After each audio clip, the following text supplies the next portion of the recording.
오늘 이제 15절부터 18절까지 또 그 후에 이제 21절까지 우리 내용을 함께 볼 텐데, 그에 앞서 우리가 35편, 시편 35편 1절부터 우리 21절까지 좀 전체 내용을 우리가 함께 보고자 합니다.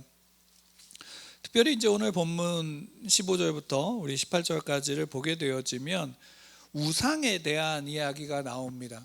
우상, 그러면서 우상은 은금이다 라고 말하죠. 은금이고 사람의 손으로 만든 것이다 라고 합니다.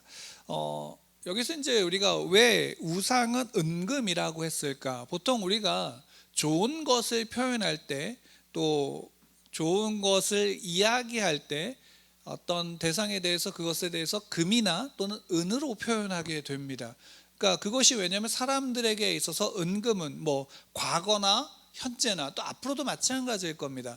가장 어떤 화폐의 가치로서 가장 높은 이제 수단이기 때문입니다. 그리고 재료이기 때문이죠. 그렇기 때문에 보통은 이제 우리가 구약 성경에서도 하나님의 제단을 이제 만들 때에 그 제단에 사용되어진 것 중에 가장 많은 재료 중에 하나가 뭐냐면 금입니다. 금이죠. 왜냐하면 순금을 통해서 도금을 하거나 아니면 순금으로 만들어진 것을 통해서 온전히 하나님 앞에 가장 좋은 것으로 순전함을 표현하는 이제 그런 비유적인 것이 그 재료 안에, 금이라는 재료 안에 담겨져 있습니다. 물론 금뿐만이 아니라 은도 마찬가지입니다. 그런데 왜 열국의 우상에 대해서 은금이라고 했을까? 라고 우리가 한번 좀 생각해 볼 필요가 있겠죠. 왜 은금이라고 했을까? 이것은 우리가 좀 간단하게 생각해 볼 수 있는 게 뭐냐면, 오늘날만 좀 기준으로 해봅시다. 물론 오늘뿐만이 아니라 과거에도 마찬가지였고 앞으로도 마찬가지일 겁니다. 사람들이 가장 좋아하는, 살아가면서 가장 필요하고 가장 좋은 것이 무엇일까요? 사람들이 살아가는 데서 가장 필요한 수단, 그리고 가장 좋은 수단으로서 가장 필요하다라고 여기는 게 무엇일까? 그것이 시대마다 좀 달라지겠지만 과거나 현재나 미래에 있어서 변하지 않는 것 중에 하나가 뭐냐면 바로 이제 물질입니다. 소위 말하는 돈이죠. 화폐가 살아가는 데 있어서 가장 중요한 수단 중에 하나로, 아니 가장 중요한 수단으로 여겨지고 있습니다. 그것은 과거보다도 현재로 올수록, 또 아마 앞으로도 갈수록 화폐로 쓰여지는 그 재료들이 달라질 뿐이지 아마 화폐가 가장 중요한 수단으로 쓰여지게 될 가능성이 높습니다. 그래서 물론 어떤 SF 영화나 이런 것들을 보게 되어지면 앞으로 미래에는 화폐가 사람의 수명이 되거나 하는 일들도 있죠. 왜? 사람이, 어떤 사람이든 소위 말해 권력을 갖고 모든 것을 누린 사람들은 그들의 마지막 욕망은 어디로 향하냐면 죽지 않는 것, 영원히 사는 것으로 향하게 되어집니다. 그래서 어쩌면 사람에게 있어서 가장 화폐로서 사용할 좋은 수단 중에 하나가 뭐냐면 생명, 그들의 수명 자체가 돈이 되어지는 세상이 올 수도 있다라고 상상으로 만들어진 영화들도 우리가 보게 되어집니다. 그렇죠. 왜? 화폐가 가장 중요합니다. 근데 과거에는 화폐의 가장 중요한 것이 무엇이었냐면 금이었죠. 물론 그것은 오늘날도 마찬가지입니다.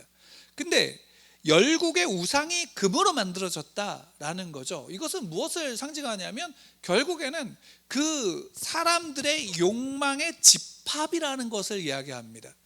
우상은 결국에는 사람들이 갖고자 하는, 인간이 갖고자 하고 소망하는 욕망의 집합체가 결국에는 뭘로 형상화되는 거냐면 우상이죠. 근데 중요한 것은 그 다음에 나옵니다. 실제로 더 중요한 것은 은금으로 만들어졌냐가 중요한 게 아니라 무엇이 더 중요하냐면 사람의 손으로 만든 것이다 라는 것이죠. 그러니까 우상은 결국에는 가장 사람들이 원하는 바의 욕망의 집합체지만 결국에는 그것을 누가 만들었냐? 사람이 만들었다라는 거죠. 그리고 16절에 그 우상에 대해서 어떻게 표현하는가? 16절 17절 말씀 우리 함께 좀 같이 읽을까요? 같이 읽겠습니다. 시작.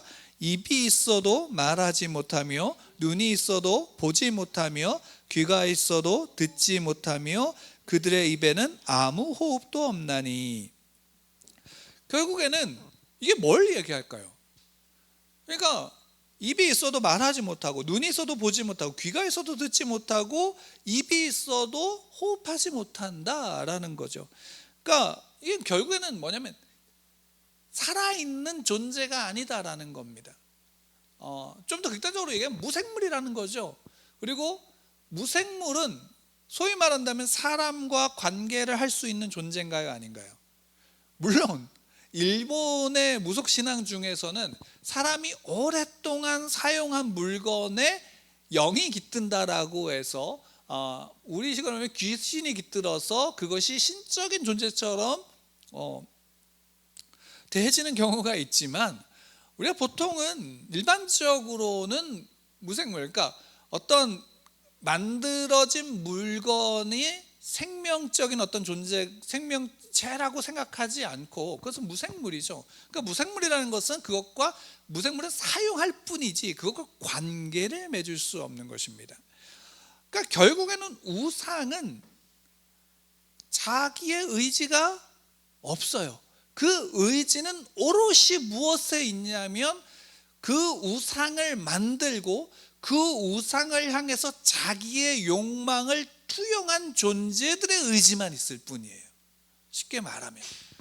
그러니까 그것이 우상인데, 그럼 우상은 결국에는 무엇이냐면, 우상은 인격적인 관계를 맺을 수 있는 존재일까요, 아닐까요? 아니다라는 겁니다. 인격적인 관계를 맺을 수 있는 존재가 아니에요. 근데 우리가 시편 35편 1절부터 21절까지 내용을 보면, 시편 35편은 좀 특별한 시 중에 하나인데, 왜냐하면 그 앞에 보면 34편에 어떤 제목으로 쓰여져 있냐면 성전에 올라가는 노래로 되어져 있습니다. 그러니까 시의 구분상 성전을 올라가면서 노래하는 그런 이제 노래가 아니라, 시편 135편은 그 성전을 올라가면서 부르는 노래의 내용들도 있지만 거기에 또 함께 뭐가 있냐면 할랄이라 그래서 하나님을 향한 찬송시의 내용도 함께 가지고 있어요.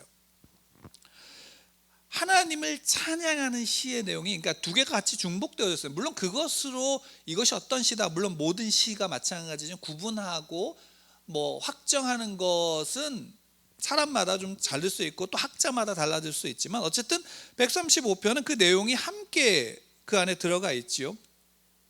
근데 그 안에 들어가 있으면서 하나님을 찬양할 때 하나님은 찬양받기에 합당한 분이다 라고 얘기를 합니다. 근데 거기에 재밌는 건 뭐냐면 1절부터 4절까지 하나님을 찬양하는 내용, 하나님을 찬양하는 내용이 있는데, 4절에 특별히 하나님을 찬양할 때 하나님을 찬양하는 이유가 그 안에 담겨져 있어요.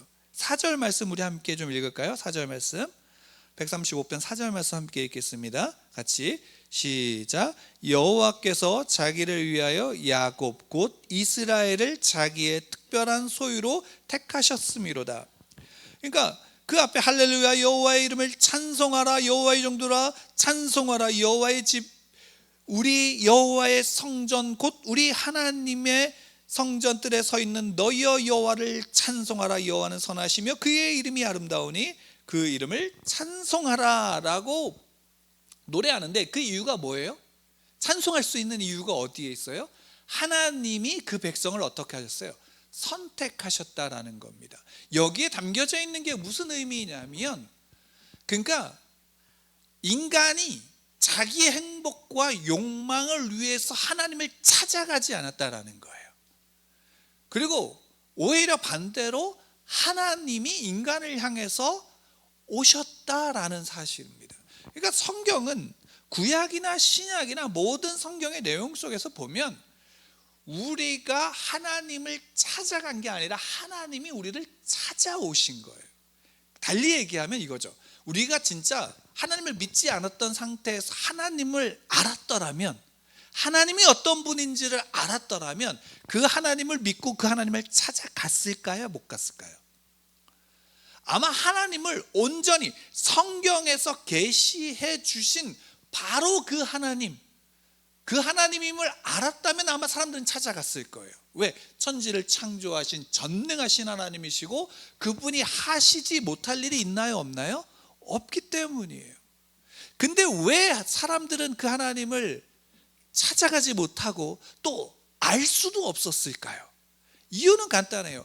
죄가 세상에 들어온 순간부터 사람들은 하나님, 신적인 존재에게 무엇을 투영하냐면 자기의 욕망을 투영하기 때문이에요. 그러니까 달리 얘기하면 하나님을 만들기 원하기 때문이에요. 내가 원하는 하나님, 내가 원하는 하나님, 내가 좋아하는 하나님, 내게 좋은 것을 주시는 하나님으로 만들고자 하기 때문이에요. 그래서 만들어진 모든 것들이 다 뭐예요? 우상인 거예요. 그것이 큰 산이든 큰 바위든 나무든 아니면 사람이 특별하게 만든 어떤 것이든 그것을 통해서 내가 무엇인가를 내 욕망을 투영하고 만들고 그것에 집중한다면 그것 자체가 다 무엇이다? 우상이다라고 15절 이하에서 말씀하고 있는 거죠. 근데 하나님이 택한 백성들은 하나님이 오셔서 그 백성을 택하시고 인간이 원하는 하나님이 아니라 하나님 그분 당신을 온전히 우리에게 계시하여 주신 거예요. 그래서 하나님이 오셔서 택하신 백성들은 바로 천지를 창조하시고 온 우주와 만물을 주관하시며 섭리하시는 바로 그 하나님을 어떻게 할 수 있어요? 노래하고 예배할 수 있는 것입니다. 그래서 5절 이하에 하나님이 어떤 분인지를 이야기하는 거예요. 그 찬양 속에서 이야기하는 겁니다. 내가 알거니와 여호와는 위대하시다. 우리 주는 모든 신들보다 위대하시다. 여호와께서 그가 기뻐하시는 모든 일을 천지와 바다 모든 깊은 데서 다 행하셨도다. 안개를 땅 끝에서 일으키시고 바다 위를 비를 위하여 번개를 만드시며 바람을 그 곳간에서 내시는도다. 그러니까 하나님이 어떤 분인지 그냥 하나님은 위대하신 분이다가 아니라 그 안에 하나님이 천지를 창조하시고 주관하시는 분이다. 모든 신들, 그 하나님은 사람이 어떻게 할 수 있는 분이 아니다라는 사실을 노래하는 거죠. 그 왜? 그 하나님이 오셔서 하나님을 계시하시니까 하나님의 백성, 하나님의 자녀들은 바로 그 하나님을 알 수 있고 그 하나님을 온전히 믿을 수 있는 거예요. 내가 원하는 하나님이 아니라 하나님 그분 자체, 그분을 믿을 수 있고 노래할 수 있게 되어지는 겁니다. 이게 우리의 믿음인 거예요. 우리의 믿음은 우상을 섬기는 것처럼, 우상을 만드는 것처럼 내가 원하는 것을 이루기 위해서 그 목적으로 믿는 게 아니라 하나님이시기 때문에 믿는 거예요. 예수님이 이 땅에 오셔서 십자가에서 죽으셔서 하나님 앞에 우리가 나아갈 수 있도록 만드신 것은 그 하나님, 천지를 창조하신 하나님, 그래서 시작이 되시고 끝이 되신 바로 그 하나님을 어떻게 해요? 온전히 보고 그 하나님의 백성이요 자녀로서 그 앞에 설 수 있도록, 그 앞에서 우리가 하나님을 온전히 믿을 수 있도록 우리를 이끌어 가신 분이죠. 왜? 그분이 아니면 우리는 하나님 앞에 설 수조차 없으니까. 하나님이 친히 오셔서 그 하나님을 계시하시고 그 하나님을 노래하는 거예요. 근데 여기에 또 한 가지가 있어요. 단순하게 하나님 위대하셔 라는 것으로만 끝난다면 하나님은 멀리 계신 분이죠. 실제로 오늘날 사람들 중에서는 신적인 존재를 믿는 사람이 있어요. 창조로를 믿는 사람들이 있어요. 근데 그 창조를 한 신은 우리가 성경을 통해서 알고 성경을 통해서 우리 계시해 준 그 하나님이 아니라 어떤 신인지 몰라요. 그냥 어떤 신이 그냥 창조를 했는데 그 신은 그러니까 천지를 창조한 신이니까 위대할까요? 안 위대할까요? 위대하죠. 근데 그 신은 우리와 직접적인 관계를 맺는 것이 아니라 창조하고 물러나 있는 신. 실제로 역사적으로 우리는 하나님을 성경을 통해서 계시해 준 그 하나님이 아니라 그냥 신은 있어. 근데 그 신은 우리하고 전혀 관계없어. 그냥 창조하고 그냥 떠나 있고 그냥 지켜만 보기만 할 뿐이야. 우리의 삶에 간섭하지 않아 라고 하는 그런 신을 믿는 사람들이 있고, 그 신앙 속에서는 우리가 가지고 있는 신앙과 유사한 부분들 속에서 우리가 혼동하기도 하는 사람들이 있습니다. 역사적인 인물들 속에서도 있습니다. 근데 우리가 8절 이하를 보면 구약 성경에서 항상 하나님에 대해서 이야기할 때 나오는 구절이 있어요. 바로 출애굽 사건입니다. 출애굽 사건이죠.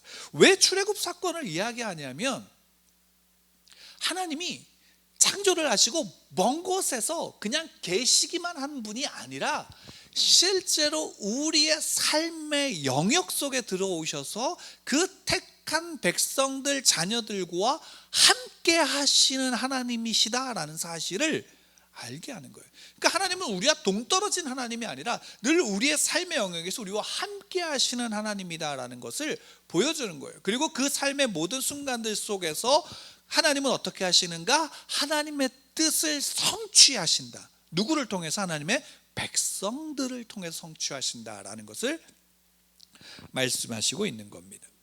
그러니까 실제로 출애굽 사건은 어떤 겁니까? 하나님의 택한 하나님의 사람들이 가뭄을 피해서 이집트로 들어갔어요. 이집트에 들어간 건 누구의 뜻입니까? 하나님의 뜻이죠. 그 하나님의 뜻인데 그 뜻은 무엇 때문이냐면 그 하나님의 백성들을 그 참혹한 세상의 비참함 속에서 보호하시기 위해서 애굽이라는 나라 안에서 보호받고 그들이 성장할 수 있도록 하나님께서 그 은혜 가운데 그들을 이끌어 가신 거죠. 근데 그 안에서 어떤 일이 또 벌어지냐면 이제 나와야 될 때 나오게 하시는 과정이 필요한데 그 과정 속에서 사람들이 가지고 있는 죄된 본성은 뭐냐면 나보다 강한 존재를 인정하는 것이 아니라 더 짓밟고자 하죠. 그래서 나의 강함과 나의 힘을 더욱더 드러내고자 하는 그 인간의 죄된 본성이 어떤 일을 벌이냐면 하나님의 백성들을 짓밟고 탄압하기 시작하고, 또한 안락함 속에 머물러 있는 사람들은 하나님을 온전히 믿는 것이 아니라 오히려 그 안락함에 빠져서 누구를 잃어버리냐면 하나님을 잃어버리게 되어지죠. 그건 우리의 삶을 통해서도 분명히 우리가 알 수 있습니다. 하나님은 그래서 어떻게 하시냐? 이스라엘 백성들에게 약속한 땅, 하나님이 택하신 아브라함을 통해서 주시겠다고 약속한 그 땅으로 그들이 돌아갈 생각을 하지 않는 그들 가운데서 어떻게 하냐면 하나님이 그들을 돌아가게 만드시죠.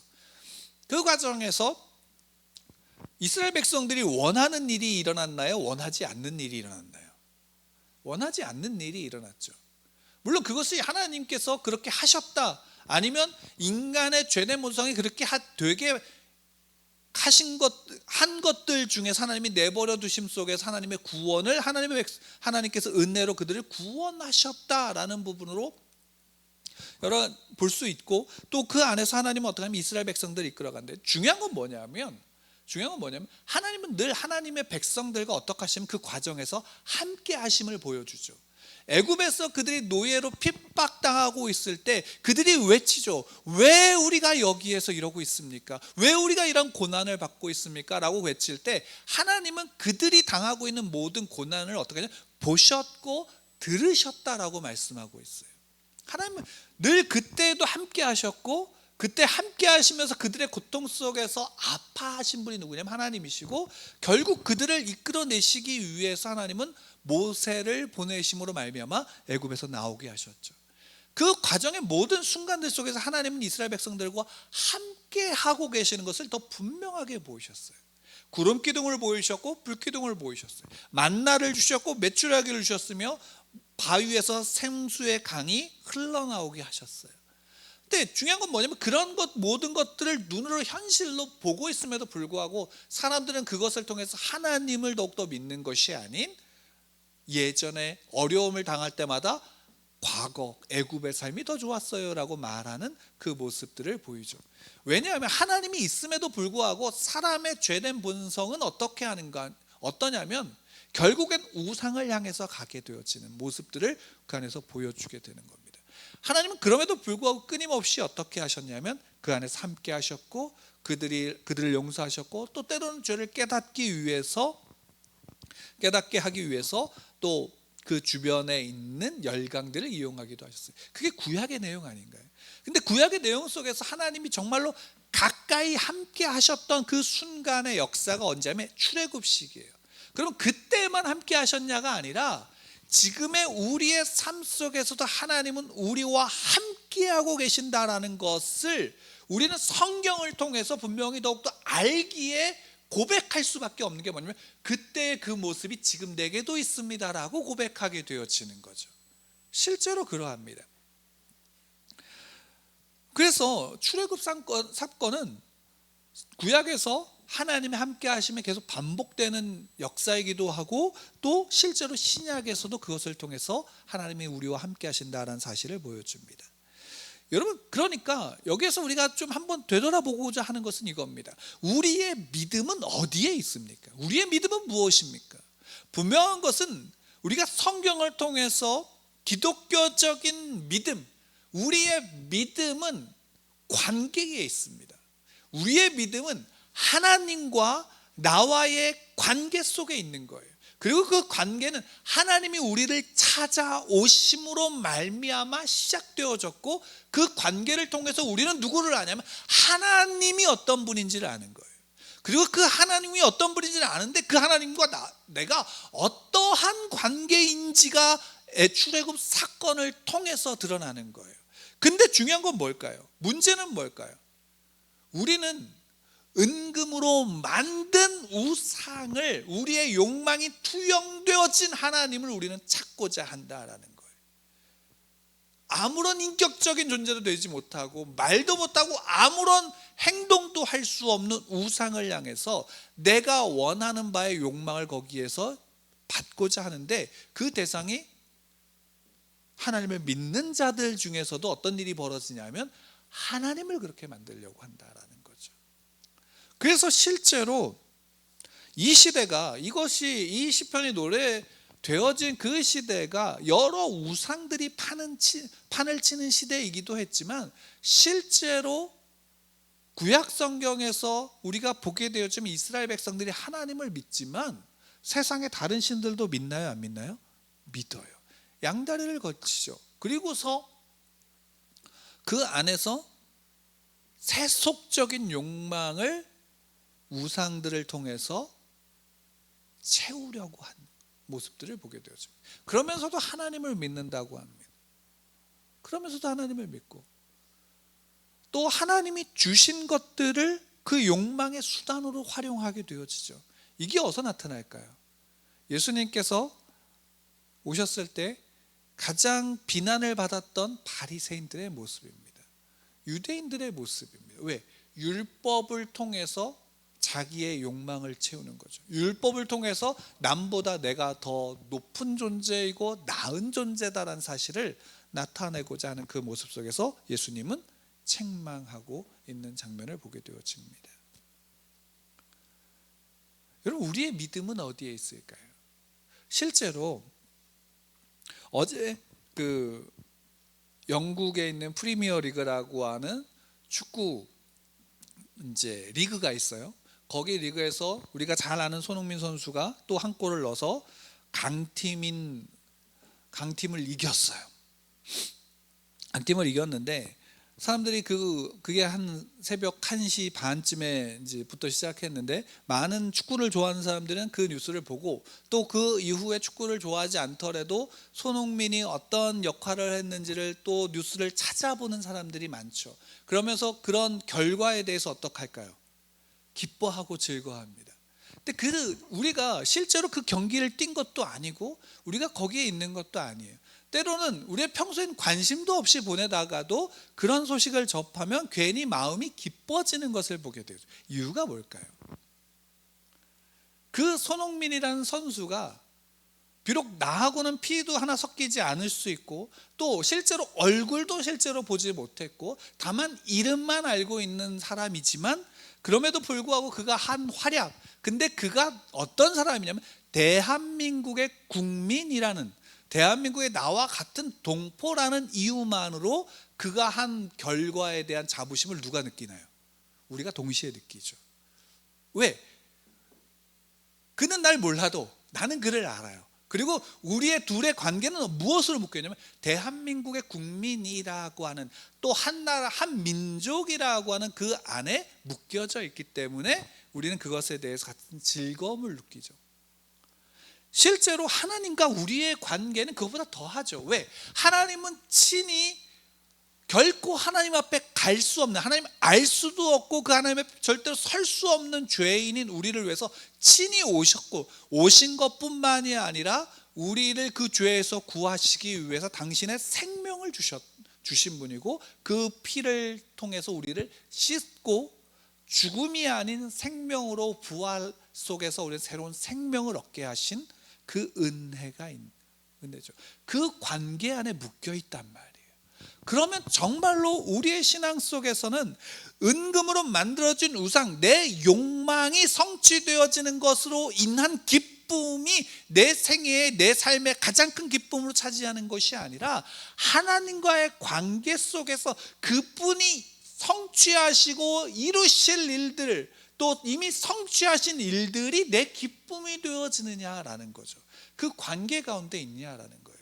실제로 어린아이들은 부모를 향해서 어떤 것을 더 좋아하냐면, 내가 원하는 욕망, 내가 바라는 것을 이루어지는 것을 통해서 아이들은 기쁨을 누려요.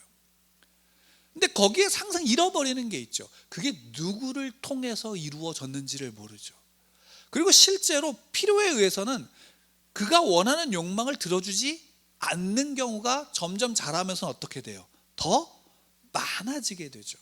때로는 자유를 제한할 수도 있게 되어지는 일들이 벌어지죠. 왜요? 그의 삶에 그가 더 나은 사람이 되고 더 나은 삶을 살고자 하는 모습으로 부모는 그 아이들을 키워야 하기 때문입니다.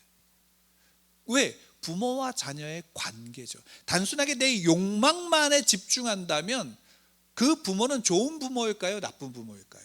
욕망에 집중한다면 나쁜 부모가 되는 거죠. 우리는 하나님을 그렇게 만들고 있지 않나요? 내 욕망에 집중해서, 내가 바라는 것에 집중해서 하나님을 나쁜 하나님, 또 때로는 하나님을 내가 원하는 우상으로 만들고 있지 않는가라는 거예요. 실제로 하나님은 우리가 만드는 하나님이 아니라 성경에서 이미 계시해 주신 바로 그 하나님을 우리는 믿어야 하고, 그 하나님과의 관계 안에서 그분이 하시는 일이 나의 일임을 여러분들 아셔야 되고 믿으셔야 됩니다. 우리의 믿음은 그 하나님과의 관계 속에 있습니다. 예수님께서 이 땅에 오셔서 행하신 일이 바로 그겁니다. 우리 명절 연휴를 보내고 있죠. 이 명절 연휴가 왜 우리나라 사람들에겐 중요할까요? 물론 요즘에 명절이 점점 그 의미가 퇴색되어지고 있지만, 그래도 아직 우리나라에 남은 그 명절의 가장 중요한 전통, 명절의 가장 중요한 의미가 뭔가요? 관계입니다. 이 가족 간의 관계가 그 안에서 어떻게 되어져요? 다시금 재확인되는 거죠. 그리고 그 가족 관계가 재확인되면서 어떤 일이 벌어지나요? 함께 있으면 즐거워지는 겁니다. 그리고 편안해지는 거죠. 그 모습들이 우리가 하나님 안에서 어떠한가라는 거예요. 하나님은 우리에게 부자가 되는 걸 원하지 않으세요. 건강하거나 모자라거나 연약하거나 강하거나 이런 것이 하나님께 중요한 게 아니라 하나님이 택하셨다라는 것이 중요하고 하나님과의 우리의 관계가 중요하다라는 거예요. 그래서 사도신경, 우리가 많이 우리의 신앙을 고백하게 될 때 사도신경에서 그 고백을 하죠. 하나님은 전능하신 하나님이에요. 근데 거기에 함께하죠. 전능하신 아버지, 그분이 누구예요? 내 하나님이다라는 거죠. 예수님께서 친히 가르쳐 주신 기도에도 어떻게 되어져 있나요?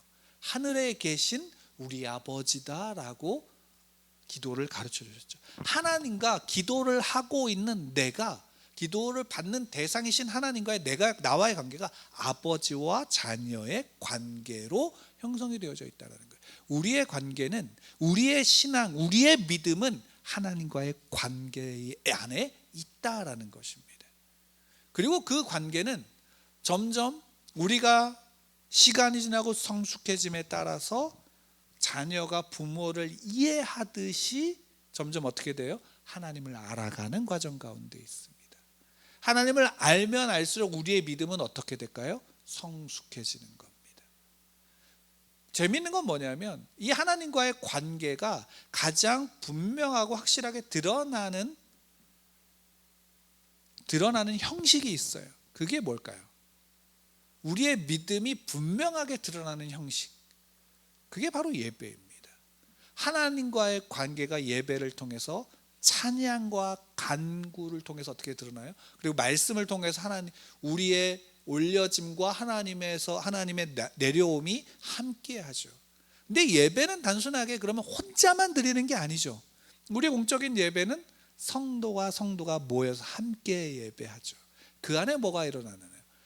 우리의 믿음이 단순하게 하나님과의 관계뿐만이 아니라 성도와 성도의 관계가, 그 안에서 하나님과의 관계가 교회라고 하는 어떤 한정되어진 어떤 시간과 공간에서만이 아닌 우리의 모든 삶의 영역 속에서 나타나고 있는 것이 그 안에서 드러나는 것입니다. 여러분, 우리는 그리스도인입니다. 우리는 우리의 믿음이 어디에 있는지를 알아야 합니다. 우리의 믿음은 하나님을 믿죠. 그 하나님과의 관계가 우리의 믿음의 핵심입니다. 하나님과 여러분은 어떤 관계를 맺고 있습니까? 우리가 앞에서 15절부터 본 18절에 우상의 모습이 있습니까? 아니면 우리가 다시 한번 우리 같이 읽을 텐데 19절부터 21절 읽는 그 안에 우리와 하나님과의 관계가 있습니까? 함께 19절부터 21절 같이 읽겠습니다. 시작. 이스라엘 족속아 여호와를 송축하라. 아론의 족속아 여호와를 송축하라. 레위 족속아 여호와를 송축하라. 여호와를 경외하는 너희들아 여호와를 송축하라. 예루살렘에 계시는 여호와는 시온에서 찬송 받으실지어다. 할렐루야. 19절부터 21절까지의 말씀은 그 앞에 있는 모든 것들이 다시금 함축되어진 찬양의 노래, 찬양시라고 보시면 됩니다. 이 노래가 저와 여러분들의 노래가 되기를 축원합니다.